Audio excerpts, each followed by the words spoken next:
What's up, folks? Spiderfly back again on the World Wide Web. I still cannot find a job for the life of me, so we're doing more YouTube videos. Putting it all on black with this one. Yeah, I got minis set up. I was gonna put these away and stuff, and then I didn't. And then when I woke up, I remembered, I don't know, I just thought it'd be kind of fun to have it in the video. I had a session last night, and we did, it was the big game. We had a player whose whole legacy point revolved around trying to get drafted into the New Mecha Marauders. And so that's exactly what happened. They had a big Space Jam grid ball game. And yeah, it went well. They won. All thanks to the help of Toots McGillicuddy. Came in clutch. And Maggot Man. Can't forget Maggot Man. Yeah, okay, so totally unrelated to the video. Yeah, okay, so we're into it. The entire reason I named chapters in this book sections so we could have section 9, TRICKNOLOGY. We did it. We made it all the way to, this is actually not as long of a chapter as I thought it would be, but it is incredibly dense. It covers like multiple very big systems and a bunch of lore. And so yeah, we're just gonna get through it one little bit at a time. Yeah, so the first thing that section 9 talks about is the state of technology in Geto Ratz, right? Because ultimately, at the end of the day, this is the tech chapter. So what's up with technology? I think in like the games I'm running right now, we're into like 2185. I think in the book, it's somewhere around 2183, 2184. We're a decent ways into the future. So what does that future look like? And the main thing it kind of says is that the technology of Geto Ratz is often actually way inferior to the technology that we have today, with some exceptions, notably, you know, like the whole gene editing biotechnology thing is kind of crazy, but everything else pretty rudimentary. This is kind of where I want to talk about what I call sliders. When you're not the sandwiches, although sandwiches are great too. One of those would be pretty good. But no, talking about kind of how we adjust different things in our games. A lot of things or aspects of, I should say, the world building in Geto Ratz are kind of contradictory.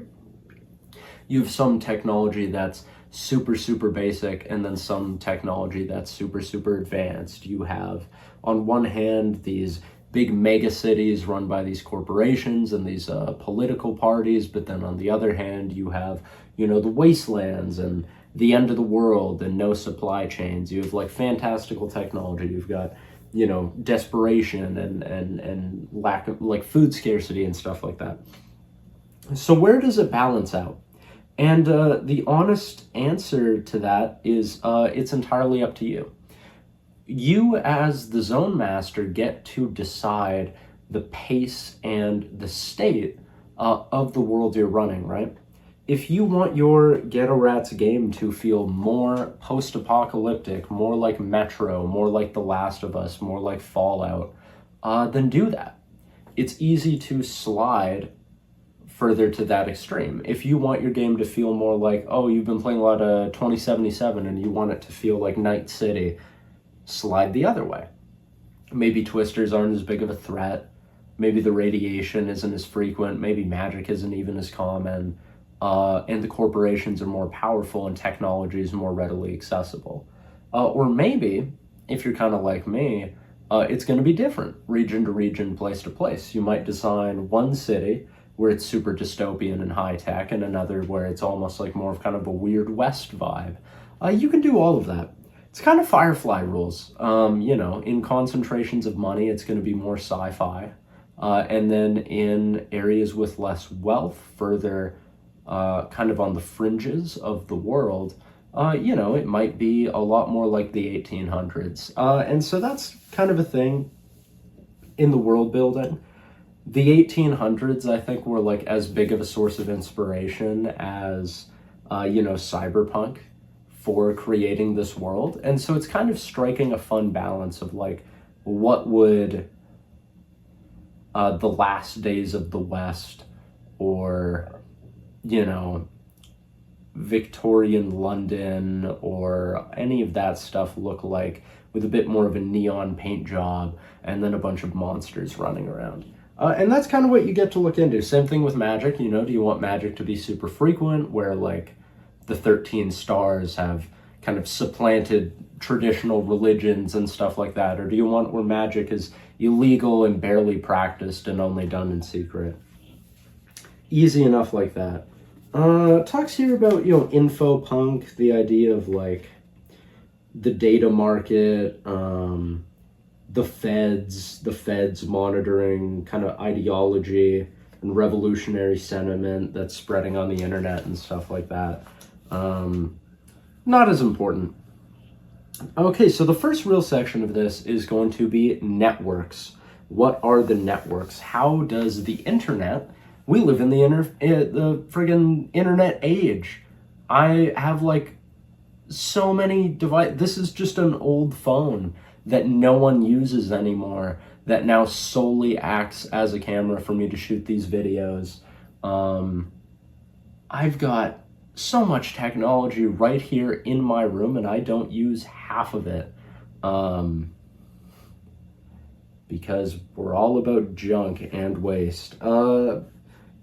I'm uploading these to YouTube right now for fun, basically as a hobby. I mean, barely anyone watches them. This is actually something that people in the world of Geto Ratz know and understand, and they actually have a big disdain for it. The technological regression isn't entirely out of scarcity. It's partly that. That's a big part of it. But a lot of it is social. A lot of the people in the rotten world look back on exactly what I'm doing right now, and they mostly just see it as gaudy and excessive and almost a little fetishistic, this weird kind of technology and everything, internet and everything, broadcast everything, record everything, rely on these tech giants. And they see it as just kind of gross, and they don't really like it at all. And so within Geto Ratz, that high-end technology of like computers, phones, internet, all of that stuff is really stripped down to just what is essential. Vmail, virtual mail, sending messages to people across the city. That's super convenient, so they're going to keep that. The idea to, watch movies and stuff, that's kind of cool. We like movies and things like that. Maybe even, chat rooms and things like that could be useful, not really very common. They're mostly just used for communication and storing, digitized information. And that's pretty much it. Like, most people would not see a lot of what we use our tech for today as necessary, and so it doesn't really get used, with the exception of more eccentric or extremist users, which are, blades. And we're going to talk more about blades in this chapter because this is the big blade chapter. But yeah, what are the networks? So the first one we have is WaveNet. This is the closest thing you're going to see to kind of wireless networks. And all that it is basically just, it's radios. It's radios, but they look a bit fancier. So you set up radio towers. All of the different networks are just subgrouped radio frequencies. So they might have a ton of different frequencies you can broadcast on. But making a phone call on WaveNet, right, a wireless phone, is basically just a walkie-talkie with some nice features. It might have a camera on it. It's probably going to have a port for a data chip, which we'll talk about in a second. But it's basically your handheld phone is just a walkie-talkie, and you making phone calls is just going directly to, kind of each phone's distinctive frequency that they're hardwired to, right? So you're going to hear like phone calls infringing on other phone calls. If a lot of people are making calls at the same time or in the same place, you might kind of start to hear whispers of other people's conversations. Conveniently for the corporations and for the police, they're very, very easy to track because it's all going through a radio tower. They can tap really anyone's phone at any time. So communications over phones, not very secure. They can tap anyone's communications at any time. But for a blade, there's the kind of double edge of that sword of now you can do the same.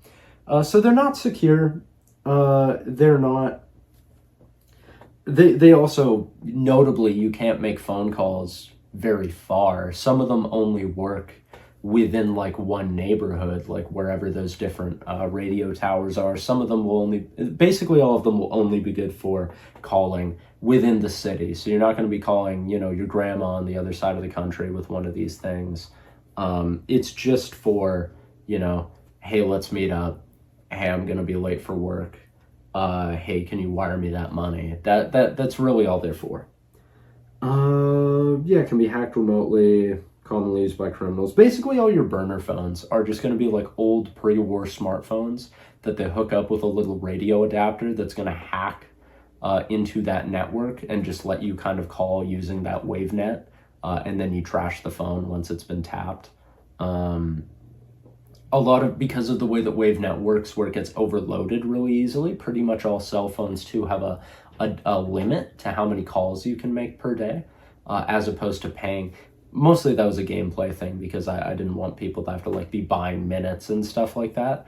But it's also, you know, you don't want to overload that network. So, or, you know, maybe you're sharing the same frequency, right, with multiple different phones. So it's just a good way to kind of get around that. You can only call a limited amount of times. The next network is GridLink. GridLink is the hardline, hardwired network. It's essentially anything like an ATM, vending machine, payphone, personal computers. It's all connected to one citywide power grid. And any electronic device that is plugged into that grid can then technically communicate with any other device on that grid. I think Watch Dogs kind of did that, where it was like every device in the city is linked up to one kind of central hub or whatever. It's a similar kind of idea. You will have localized grids. So like a building, for example, right, might have its own subgrid. So, you know, if you go to a power box or something like that, or a transformer, you might be able to hack in, and then if you can do that, you have access to all of the functions of that building. You might be able to go to a central kind of transformer terminal, hack into that, and now you might have access to all of the different, you know, kind of subsystems in a neighborhood. It's just a way of, it's making it easier to hack stuff for a gameplay perspective. GridLink isn't all that interesting. Computers communicating together, all that kind of stuff. It's all through GridLink. It's basically just another word for like the electrical network, but information and data and electricity are all kind of through the same lines and stuff like that. Again, only within one city. So you're not going to be sending a Vmail to a computer on the other side of the country, even the next town over. It's only within town. The next network is SATCOM, satellite communication. This is super, super, super rare. Wildly, wildly expensive. Yeah, it's not common. Like launching a satellite, ludicrously expensive, not particularly useful, pretty much impossible to maintain, will eventually be destroyed by space trash. It's really only used by incredibly powerful individuals, namely like certain cartels or corporations might have access to some of these satellites, and they're going to have satellite phones. Satellite phones can place calls to any other satellite phone from that particular satellite anywhere else on Earth. So if I am, you know, a regional president of a corporation's affairs on one side of the planet, and you are on another side of the planet, we all answer to the same supreme CEO leader. we might be able to phone each other and coordinate things. But generally speaking, not common, very expensive. Access to a satellite, it's going to be thousands of dollars just for a phone and limited calls and things of that nature. But if you're super powerful, then, information like that, being able to transfer information that fast would be a huge asset. You know what I mean? Because even like most people in this world will communicate to each other via letters that are transported across the wasteland, right? So the idea of being able to be that ahead of the information curve would be kind of crazy. Next, we've got Freenet. Freenet is the Frag's internet, or, the American internet. This would be on GridLink. You might be able to access it with certain WaveNet phones. But this is their equivalent to the internet. It is super stripped down. You would not have as much access to information and stuff like that. Like, you wouldn't be able to just Google anything. But things like virtual storefronts, services, job listings, databases, chat rooms, delivery services, news maybe, would all be available on the Freenet. The trade-off is that it is incredibly highly censored, constantly monitored by feds, and your access to information is still pretty restricted.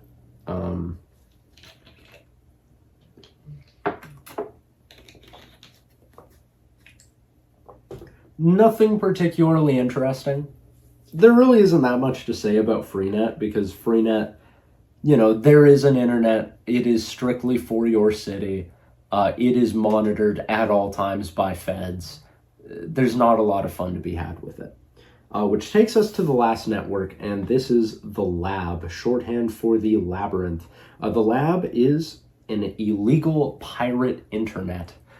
So it's kind of the idea with, like, our internet relies on, what was it? There was a bit talking about it, how it's like, it's the same, like, a 9-digit or something like that. Like, I don't know, whatever. I'm not a tech guy, if you couldn't tell from these descriptions and this writing.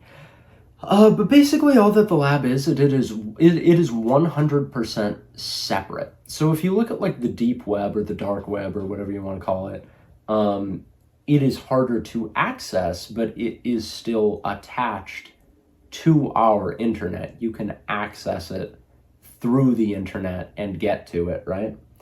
You cannot get to the Lab from any device. Just any device, I mean.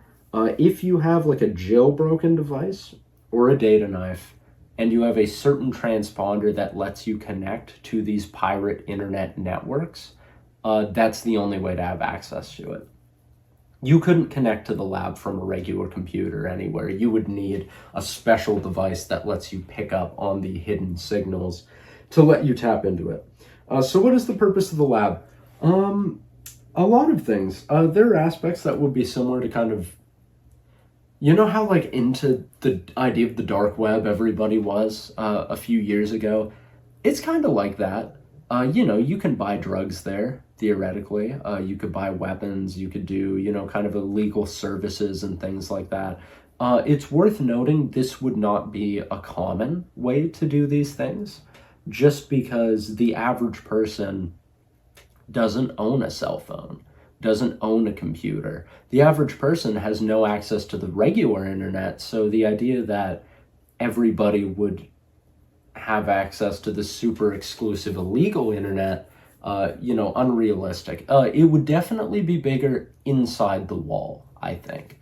It might be the way of choice for people who do these shady dealings inside the wall, to conduct them, right? If you are, a corporate citizen living in a big corpoplex, and you want to buy drugs, having some, gray market cryptocurrencies and having, a little transponder you can hook up to your phone so you can buy from your dealer who you never actually meet, and it's just a dead drop crypto exchange, really easy. would really be useful in like the police state inside the walls, but in the zone, like there isn't really a point. Like you could just go down the block to buy fentanyl from your fent guy who you've known your whole life. Like there isn't really a reason to use it as much in there. But if you were in the zone and your whole business was smuggling drugs into the wall to then sell to clients, like more exclusive clients who would pay a lot more money, that would be maybe what that is for. A lot, or maybe even most of what the lab is for, though, is for transferring information. And this is where we kind of get into the data market. Information is very, very, very valuable in a world where technology has regressed this much. Being able to buy and sell information, super, super handy. What is that information? When we talk about pay data, what is that? Pay data is going to be, it's divided like everything else by quality of 1 through 7. Quality 1 data is called SCUS. It's essentially just like useless kind of information that who even knows why someone would buy it. Like it might be like the password to unlock a vending machine might be SCUS. Somebody's personal email might be SCUS, like a regular person, not anyone important. And as pay data gets more and more, high up there, higher end might be, oh, this is a password for a Vmail account of, cartel workers. So you might be able to access, different secret emails within the corporation, even if they're not high level. It might be a syndicate shipping manifest where, oh, look, they're importing a bunch of genetically modified or engineered seeds from a big corporation through this train yard, so we could steal that, sell those, make a bunch of money. It might be blackmail at a certain point. Oh, we got the search history of the CEO. You know what I mean? Eventually it could be, experimental research. It could be, real blackmail, evidence of sabotage, government cover-ups. It all kind of ranges, right, in value. So most of what the lab is for A, buying and trading and selling in information, but B, buying and trading and selling in ideas. You are constantly being monitored on the internet by feds. They are listening to every phone call. They are censoring every chat room conversation. They are coming to the net cafes and sending undercovers there to see what information or what ideas are spreading. They want to nip all of that in the bud. So with the lab, you can speak freely. And you don't even have to worry about it getting back to you personally. It's not like going to a bar and speaking freely where people might, punch you in the face or something like that. You can really communicate freely on the lab. And so the lab is a big place for, young people who want to share ideas of maybe this is how our society should be run. Maybe this is how we should be changing things. Maybe this is how we should be organizing. This is how we should be protesting. These are, new systems we could be trying. And the Frag wouldn't like that very much, but this is a good place to do it. So buying, selling information, potentially dealing in shady services or goods, and, the transfer of ideas. That's what the lab is all about. Okay, from there it takes us into data storage. I'll be pretty brief about this because it's not particularly that important. So the first one is data chits. A data chit is kind of like a USB and a floppy disk and like a credit card kind of had a baby. It just looks like a flat little kind of piece of plastic with a little chip in it. And they're used the same way as we would use USB drives today. A basic data chip can just hold like a small amount of information. It's a little card you can slot into a machine, about the size of a credit card, looks a bit more like a floppy disk. Really just like small amounts of information. Pretty much every phone in the game, a handheld phone is called a Freak. So any freak or, computers usually called data vaults, whatever, it doesn't matter, right? Any device is going to have a little port where you can slot these little cards in, upload or view that information, and then pop them back out. And then you also have specialized versions. So you might have a key chit. A key chit is just like a key card version. It's a data chit, but instead of having information, it's a key card. A pay chit is a data chit, but it has, money loaded onto it. So it might have Unicred on it or something like that. It might have your personal information if you're like an important person. So if you need like security clearance to get through, they might be able to scan it and be like, oh, this is this person's ID, all our information on them. But small bits of information, easy to use, pretty disposable. The next are holosets. Holosets were the original one after the war. The military, when they had to communicate or store information, needed something that was durable. Because the world had ended, it was apocalyptic. You couldn't just like scratch a CD. They couldn't afford that. They needed something really, really solid that could handle, the elements and combat and potentially being damaged and still being able to hold that information securely. So you got holosets. A holoset is basically a big, sturdy cassette. It would be closer though to like VHS size, like a VHS sized cassette, with like hard plastic that could really take a beating, possibly even like a metal frame. And then they are also have some really, really rudimentary hologram stuff to them. The whole idea being, right, like all the tech got wiped out during the 3 Days War. So your computers, your monitors, those are basically useless.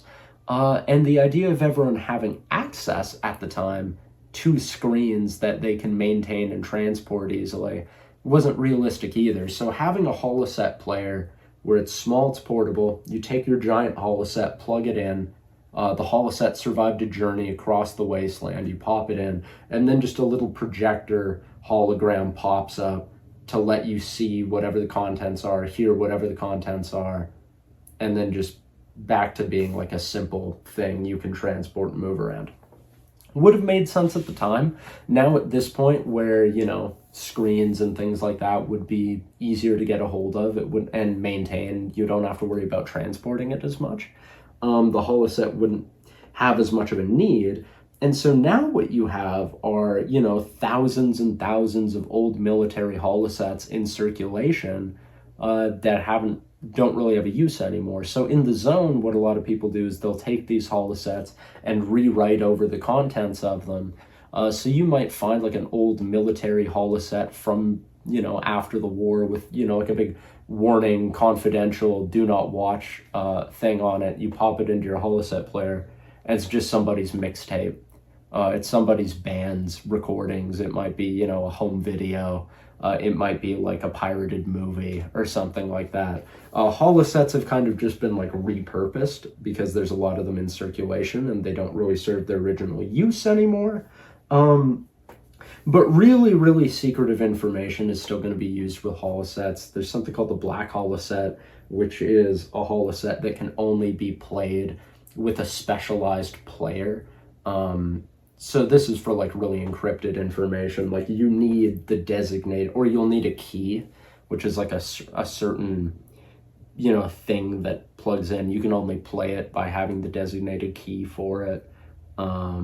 Trying to duplicate it or clone it will usually damage the contents, right? So you still see those sometimes, but other than that, not as common. And the last one here we got is plasma disc.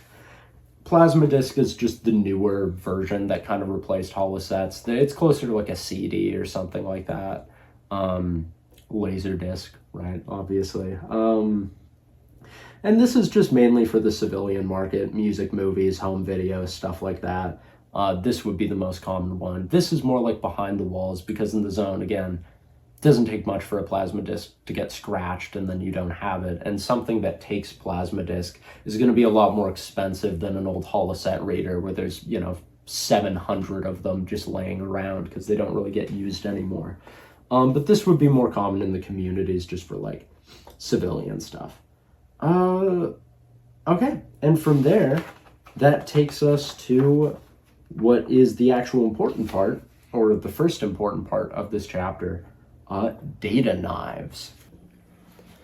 More fuel for the Coke addiction. Oh, you know, I hate how subservient I am to Coca-Cola. Like, I know about the Colombian death squads. You know what I mean? That's legal. I don't even know if I could say that on YouTube.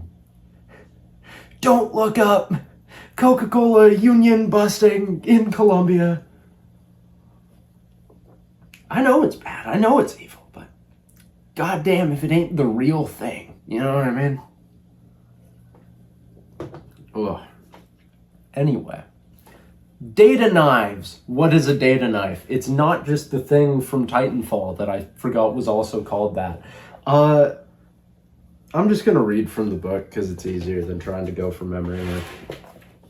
Digital daggers, analog armaments. The data knife is the definitive tool of information warfare. These bulky but portable devices were designed strictly for data theft. And with most technology becoming increasingly analog, their utility cannot be overstated.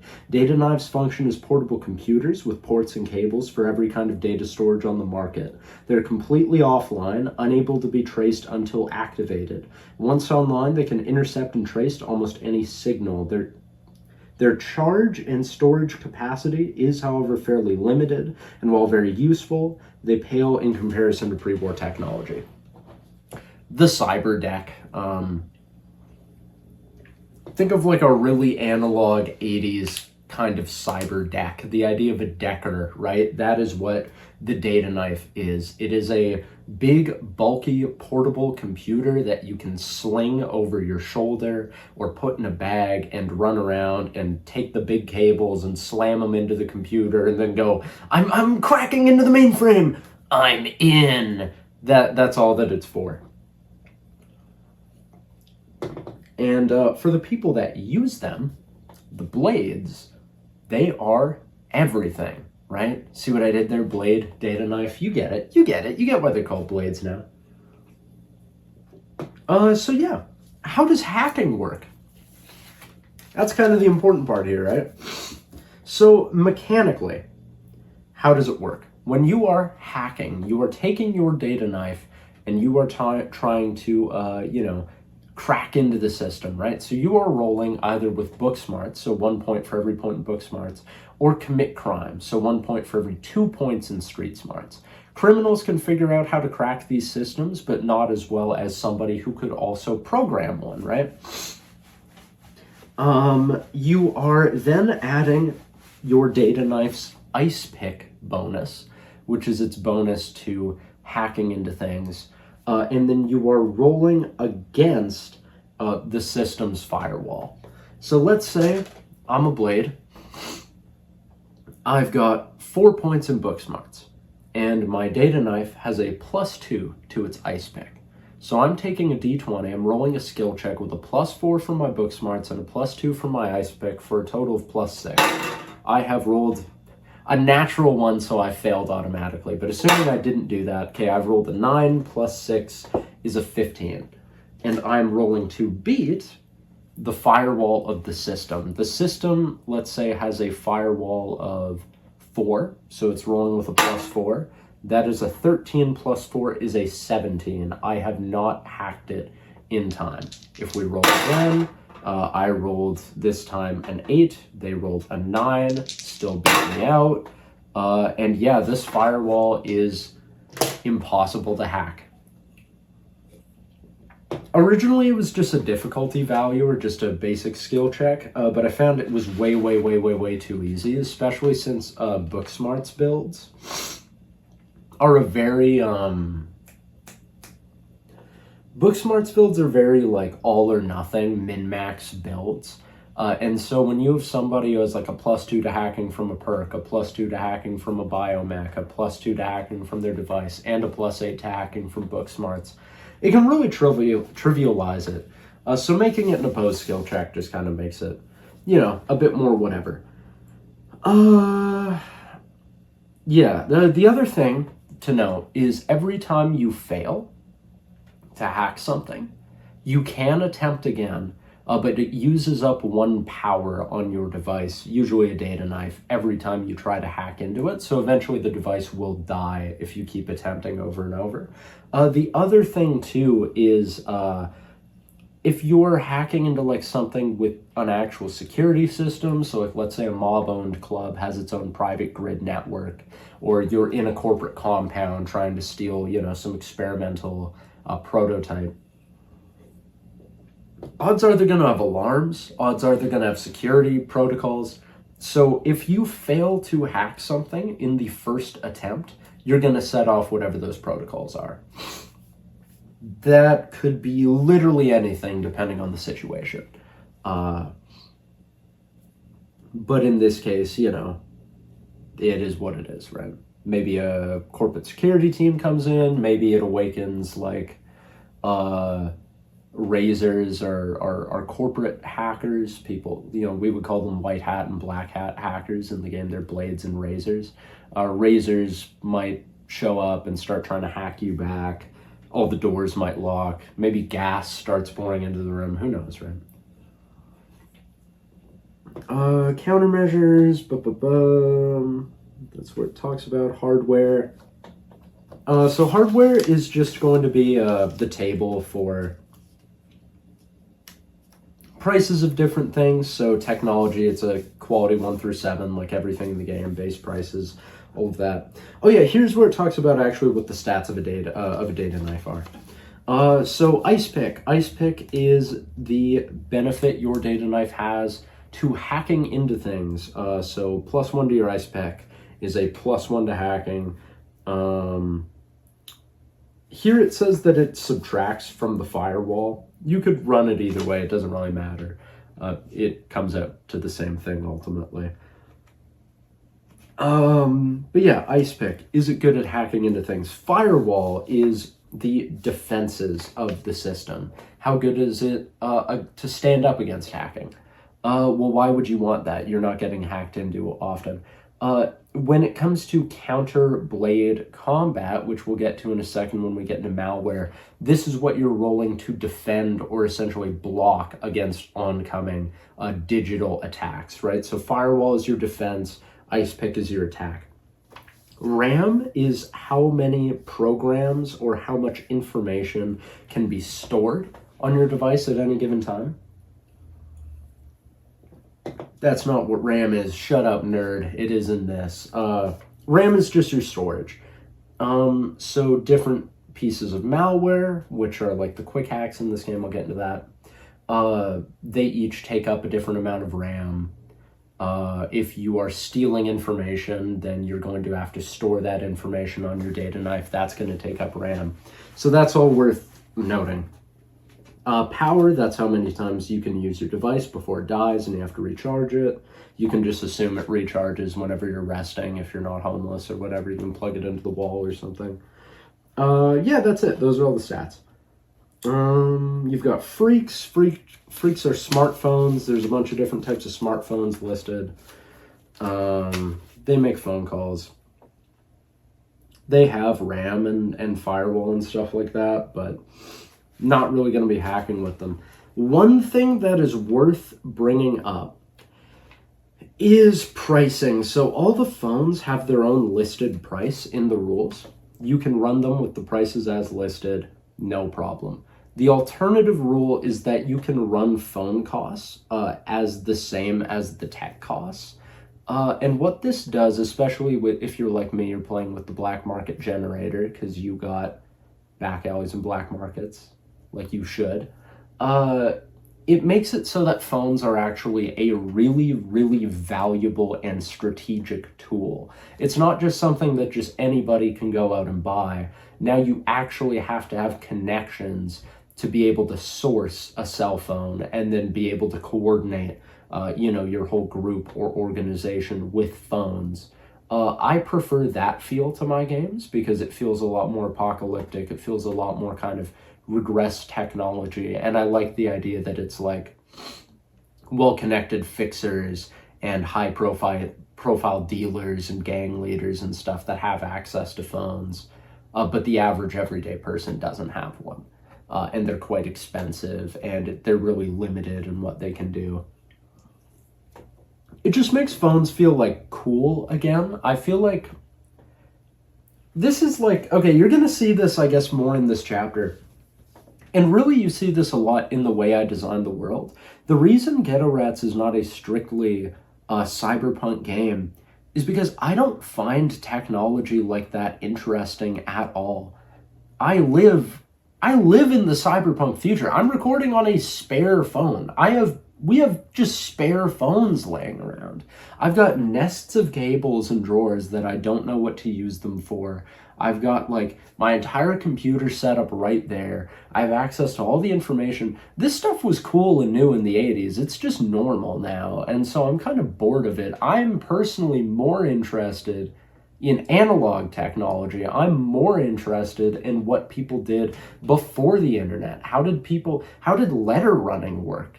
Were their entire the postal service used to be like one of the most powerful unions, I think, in the States and stuff like that. The US Postal Service used to be like super powerful.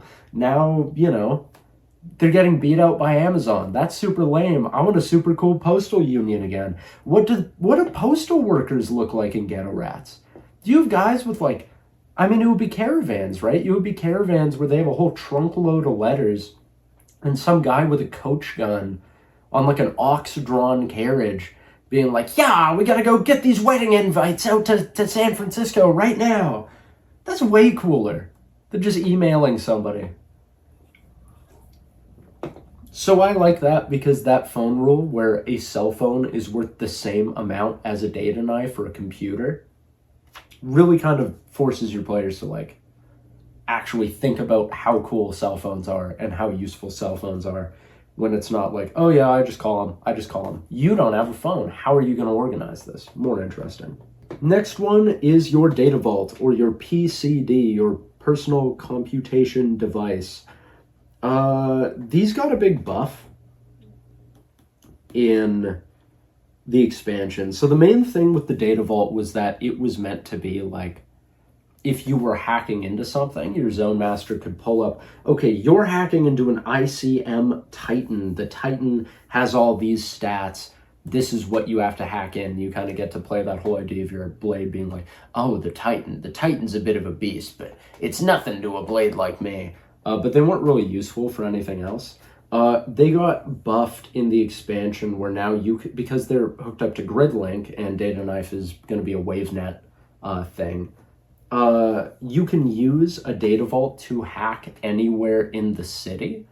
So if your party is out doing a raid, you can be in a safe house somewhere on a computer, kind of being like the Overwatch, hacking into the building, hacking the cameras, hacking people on the ground, all from the safety of a safe house. The trade-off is once you do that, like you can still be hacked back by blades on the ground. They can trace that. And also the feds are able to trace you super easily. So if you're doing like a mission and you have your computer and you're hacking from across the city, that's really cool, but ICE is going to be raiding your house really, really soon. So you're gonna want to get out of there. It's not as safe as something like a data knife where it's basically untraceable once you turn it back off again. But you know, it has its places. Could be useful. Yeah, okay, and now we get into the actual data knives themselves. You know, you got the Sandy, you've got the Kyber Mac M01, you've got the Honey Hive Hornet, the Puffin Pro, the Chiba 2. You know, these are the tools you're hacking with. You're buying them. There's a limited amount there. There's not a whole lot to say on them. We already covered what all the stats are and stuff like that. It's just a game of like, some have more of this, less of that. It's kind of a balancing act. Some of them are, you know, better, worse based on quality, right? A rat rig is just an improvised data knife, so that's going to be like taking a bunch of pre-war technology, soldering it together, rewiring it, and then, you know, kind of jailbreaking that piece of junk into a data knife. That's what a rat rig is. Okay, malware. So we did the magic episode last time that talked about spells. Malware works much in the same way. So instead of the GMX thing, it is RAM. So each piece of malware has a different RAM cost. That's how much storage it takes up on your data knife. It is also how much drive it uses every time you use it. So something that's RAM 3 takes up 3 RAM on your data knife, and it costs 3 drive every time you use it. Every time you use a piece of malware, regardless of if it succeeds or not, you subtract 1 power from you subtract a power from your data knife on every successful malware, subtract your drive every time you attempt. Same as, you know, with ghosts and writes and stuff. Yeah, malware ignores cover, ignores armor, still affected by reflexes. Don't have a good reason for it. It just is what it is. The main difference is with hacking, you also don't need a line of sight. In the rules, it says that if a party member has a line of sight, or if, you know, you control cameras and have a line of sight through that, someone needs a line of sight, but it doesn't have to be you. You could also just run it where blades never need line of sight in order to hack people, because that makes more sense. Whatever you prefer. I'm probably going to start running it where blades just don't need line of sight at all. But it's up to you. The trade-off is that any blade can defend against attacks for anybody else. So if you have one hacker on your team, they can stop incoming malware attacks on behalf of anybody else on the team. Which takes us to the last thing. You cannot resist malware unless you yourself have a data knife or a certain biomech that lets you do that. So going up against a hacker without a hacker of your own is really, really scary, because they ignore cover, they don't need line of sight, they ignore armor, and you can't dodge because they are hacking you. And so you want a blade if you're going to be going up against a blade. Blades are really, really scary in combat. Is there anything else to talk about? Yeah, whenever you're using whatever, book smarts, commit crime, firewall, ice pick, you get the idea. There's a table for malware costs. Okay, so then I'm going to do the same thing as spells. And I'm just going to read a couple of them, a couple of the ones I find interesting or fun. A ton of these got added too with back alleys and black markets, or at least a few of them anyway, a few cool ones. So if you want more, check that out. Okay, so first one we'll do is Termina. This is a Q7 malware. Description: blood explodes from your mouth and nose. Your eyes turn a deep crimson. Your heart buckles and seizes. Black spots appear in the center of your vision. Icarus wings have begun to melt. Target takes D6 bleed for every point of trauma lost from Biomex. RAM 3. We will get to that when we get to Biomex. But okay, I should probably point out why you're able to hack into people. Malware was added even after Magic, and Magic was a pretty last-minute addition. So I've spent all this time talking about how I like how reduced and not advanced technology is. Does it make sense that in a non-cyberpunk world with limited technology, you would be able to hack anybody? No, it doesn't. I just thought it was cool and wanted it in the game. But what is the lore explanation? Every single person has replacement organs, at least one in their body, otherwise you'd be dead, right? Everybody before their 18th birthday has had at least one major surgery or organ transplant to combat the death radiation. See, this is all making sense now that we're this deep into the series, right?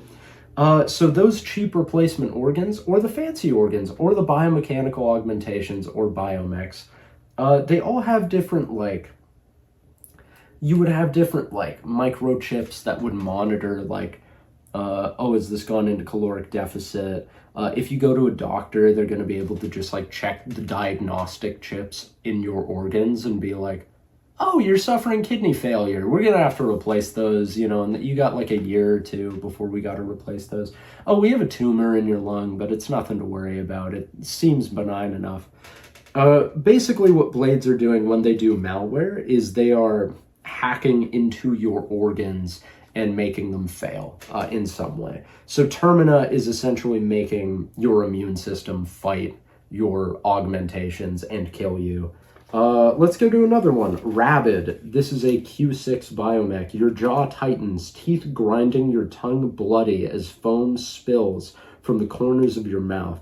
Your hands move, raising your weapon shakily. Is this your own free will or someone else? Force your target to attack anyone you wish or themselves. Ram 3. This one is so fun to use against your party. When they have a player who is the most OP gunslinger of all time, being able to have some random, like, level 10 enemy hack the scariest gunslinger in the party and make them attack another party member, it is so awesome. Yeah, it's really, really fun. Another one, Q5, we've got Burnout. Mycelium nervous networks are used to connect nearly every chimera organ or biomech back to the host body. They're as common as they are flammable, and before you ask, yes, your nerves catching fire is as painful as it sounds. Target takes 3d6 burn, ram 3. So you light someone's nervous system on fire from the inside by turning up their body temperature. Awesome. This one isn't in here. Oh, there's eye gouge. Eye gouge is where you make pop-up ads blind somebody by completely blocking out their vision, which can stun lock someone. Error can make it so they can't use their body augments anymore. Interceptor makes it so you can track any device on them so you know where they are for the next 24 hours. Macro virus makes their immune system fight them. Skeleton key lets you unlock anything. One of my favorites that is not in here is one where you can turn the urine in somebody's bladder into mustard gas by, like, adding more, like, essentially make them secrete bleach from their body into their own bladder, and they produce mustard gas internally. That's a fun one. So they're all pretty horrific, body horror, hacking into people, very fun stuff. This bit here is just on droids. Droids are just, they're drones. What are the rules again? It's basically you can take a droid, hook it up to your data knife. All the skill checks it makes, including attacks, are made with a +1 equal to your book smart skills. Different RAM demands, so they take up RAM when you use them. Use the pilot's drive. Radio operated. Yeah, they're basically drones. You can control drones. Again, Shadowrun. I wanted to have a subsystem so you could play a rigger if you wanted to. Really unfortunate name for a class. I don't know why they went with that, but they did. One of Shadowrun's many interesting decisions was naming their techie or mechanic class that name.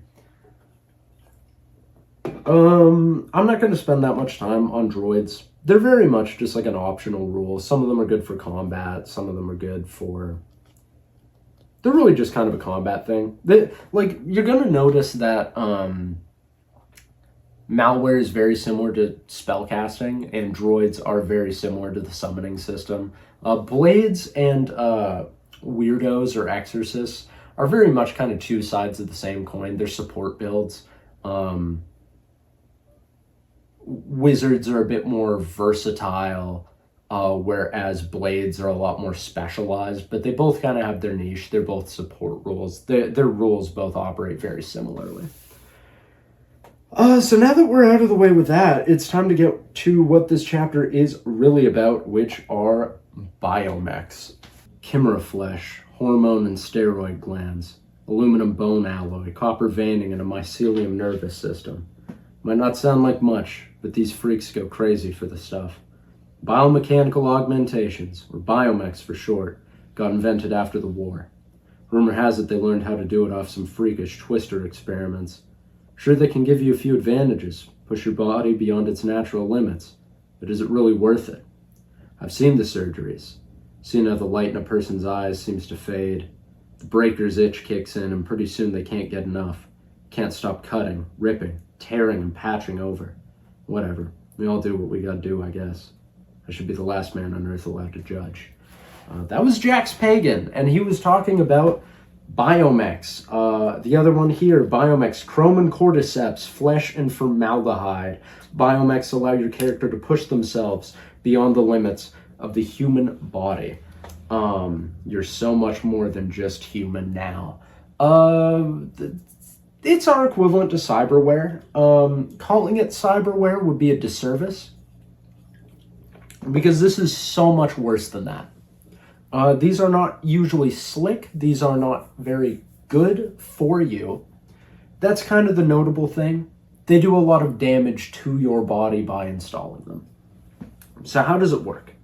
At the base of the game, you cannot level up beyond level 10 in any stat. Biomechs allow you to exceed that 10 level limit for your stats, and they don't take up any levels when they do it. Those are the biomechs that give you stat bonuses. But there are so many different types of biomechs. So many.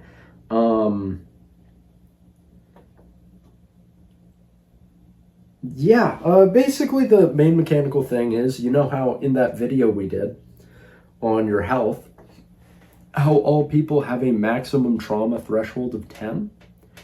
And that seems like a lot because your base health is 30. Sure, you could get up to like 80 blood, but you'd still have more trauma capacity than you do blood to lose. Well, biomechs, for every biomech you install, they have a different trauma cost where they reduce your maximum trauma down. Could be by 1, could be by 2, could be by 3, could be by 4, right? By installing biomechs, they give you a bonus, a benefit. How good that benefit is depends on the quality or the cost, right? But they reduce your body's capacity to sustain damage because they are already being damaged by these biomechs. Now, they don't give you trauma. You don't have like permanent skill check penalties for installing them. They just reduce your trauma capacity. So we're just going to read off a few of them. Just to kind of get an idea of what they do, because this is really just a big table of different things you can cut and staple into your body to make you a little cooler. The trade-off, or no, sorry, not the trade-off. There's a ton of new ones in the expansion. If you want more biomechs, tons of them in the expansion. Also come up with your own, right? Come up with new ones. So they're divided into different categories. You've got brainware, you've got, combat mods, you've got, arm systems, leg systems. So we'll start with brainware. The Chiba cooldown, quality 4, a nervous system adapter that alters the user's perception. It grants them superhuman reaction time at the cost of constantly perceiving things happening slower than they really are. Reroll any failed attack at the cost of D3 stress once per act of combat, 2 trauma. So reduces your max trauma from 10 to, let's say, 8, and you can reroll 1 failed attack per act or round of combat. Pretty good. Downside is you take stress, and the roleplay aspect is your character is always seeing things as if they were like in slow motion, or maybe not that extreme, but they just see everything is happening slower, which would be kind of agonizing. Another one, streetwear nerve burn. This is one of my favorites, Q3. Illegal brain modification used by crooks and vultures for a much needed boost during combat, known to cause significant long-term nerve damage and memory loss. +2 drive, -2 condition, once per act, 2 trauma. So once per active combat, you can burn a bunch of your condition to get +2 drive. The role play aspect, your character is going to start taking memory loss, right? There aren't mechanics usually for some of the trade-offs, but the idea is that kind of more role play heavy penalty is the cause of your max trauma being reduced. So in this case, you are taking memory damage and nerve damage after using this, so that's why your max trauma goes down. Next up, let's take a look at what else we got. We got to talk about the Lich Core. I can't not mention the, okay, Streetwear Lich Core. This isn't Brainware, Core Systems, there we go, we're in the Core Systems. Streetwear Lich Core Q4, a small sphere made of lead and infused with a near-lethal dose of weird radiation. The sphere is swallowed and after several excruciating days becomes lodged in the stomach, causes the user's body and mind to deteriorate dramatically, but radically improves their tolerance to the ghost matrix. +3 max mutagens, so more spell slots. -5 max con, -5 max stress, 2 trauma. So you can swallow a demon core, and that's a biomech that you can absolutely use. There's one called the Spinal Shock, which is basically just a Sandy, but we don't have to talk about that. Got Muscle Up, where it just makes you look more muscular. All sorts of, you can get gills. The gills are actually really good. Okay, eye systems. We've got Streetwear Demon Eye, Q3. The eye of a dead cultist treated to prevent it from rotting. The user's own eye is removed and replaced with a lifeless one. While the process does leave you half blind and with a putrid, necrotic eye slowly decaying in your head, it is rumored to allow you to see into the realm of the dead. +4 weird, -2 personality, -2 street smarts, 2 trauma. Really good if you want to be a wizard, not good for anything else. Legs, we've got Maximor Achilles, tendons in the feet reinforced with springs, blood pumps, and nylon cables woven into the muscle. The enhancement allows the wearer to propel themselves far further as well as letting them jump impressive heights. Despite these impressive performance benefits, it had few real practical uses and is therefore priced fairly cheap. It is the most commonly used by couriers running letters and parcels across the outskirts of the Plex. Gain +1 free meter of movement whenever moving in combat, and roll 2d6 meters of movement whenever scrambling, 1 trauma. So that one just gives you a lot more movement. You've got different arms you can do. You've got internal body armor, so you could have Maximor Skeletron, Q6, a polycarbon replacement to the skeleton, passes through metal detectors but gives the impression of someone being unnaturally large and heavy. Very rarely used considering the agonizing and often potentially fatal installation surgery. +10 hard armor equal to your character's maximum trauma, -1 all drive rolls, $250 additional whenever recovering trauma per point, 3 trauma. So at base, if you installed this, your character would have 70 hard armor at all times because they have a metal skeleton or close to metal. Combat mods, we could look at, what's a cool combat mod? Oh, the hand cannon. Maximor hand cannon. A small barrel concealed in the arm made of plexiglass and polymer can load 1 slot of any caliber or ammo type depending on the barrel installed, and then it's got, the stats for shooting and stuff like that. So you put a gun in the expansion, it allows you to convert it to a fully automatic version at the cost of, more trauma. You can also shoot rockets out of it potentially. You can get a bone sword in your arm. And then it goes into, you have things like you can get claws on your fingers, you can make your bones in your hands heavier so you punch harder, you can get your knuckles scooped out and put titanium beads in there instead to give you arthritis. And then you have skinwalkers. Skinwalkers are biomech exoskeletons developed for both industrial and military use, often modified extensively on the black market. Basically, they're mechs that make people go insane. There's not very many of them. It's just kind of a basic idea. You would almost never play with them either, but they're just kind of in there for fun. And we actually breezed through that. I thought that was going to go way, way longer, but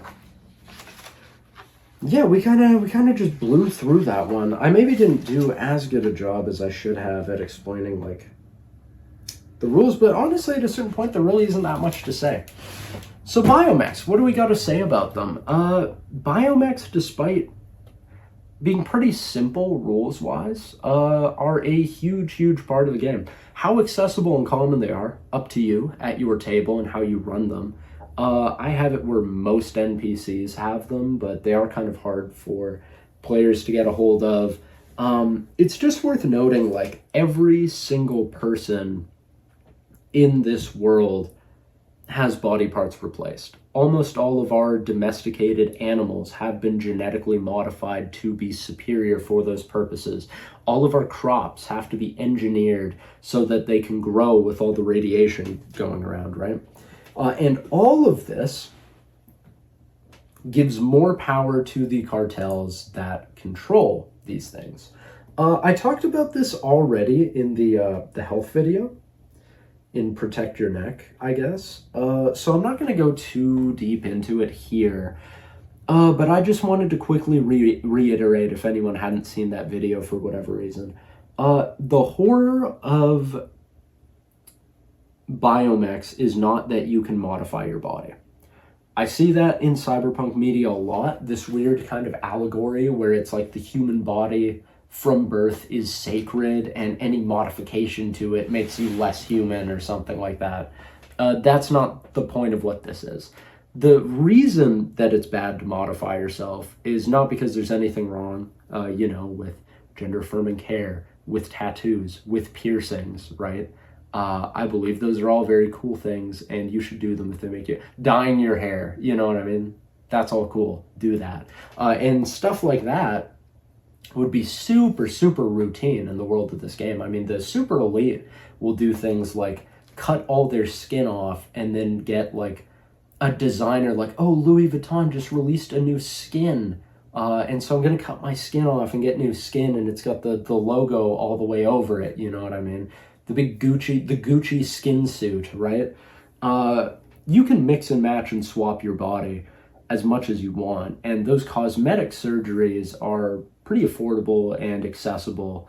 The horror of it is that the world has become so hellish and so restricted and resources so scarce that in order to make profit, we have needed to find entirely new ventures to capitalize on. And in this case, it has become the human body. Our bodies are the product that are being sold to us. We are being sold our own bodies, and there are some people we will never meet that are very powerful that are making a killing capitalizing on us. That is the horror of it.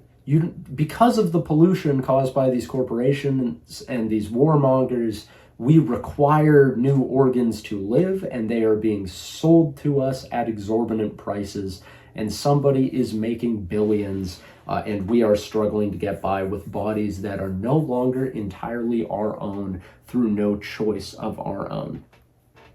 That's why biomechs are bad. Not because modifying yourself is bad, not because wanting to be the best version of yourself is bad, but because it is outside of our control and it is only for profit, and it is really only happening because of a very unique set of circumstances that were entirely avoidable. But yeah, biomechs chapter, hacking chapter. Let me know if this made any sense. Hacking is an opposed skill check. Hacking works much the same as magic. No cover. Biomechs are cool. They make your character cool. But yeah, not a lot to say. I mean, come up with your own biomechs, come up with your own malware, come up with your own data knives, do fun stuff, customize, have a good time. Go in the lab and talk about revolt and like farming and stuff like that. Start a garden. Lab tips, how to garden at home, how to tap into city water lines to do your own home garden. Yeah, I guess we'll just leave that one there. That was pretty painless. And in the next one, we get to the exciting stuff, which is going to be the chapter on hustles, how to make money, how to get paid. Looking forward to that one. But till then, see you in the next one. Later, skaters.